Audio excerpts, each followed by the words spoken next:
From Dashboard, log in via QR. Once you're on the main menu panel, click on the Packing tab. For first-time users, you should allow the website to access your camera so you can scan the CDO's QR code. You will be notified that scanning is successful when you hear a beep sound. You should also see a green check mark beside the scanner panel.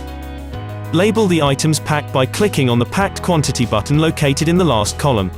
For bulk processing, you can counter-check the progress of packing in the middle part. It shows the percentage of completion and the number of packed items. Once you have marked the items as packed, the progress will be saved even if you leave the scanning panel. You can also scan the part's QR code to mark them as packed.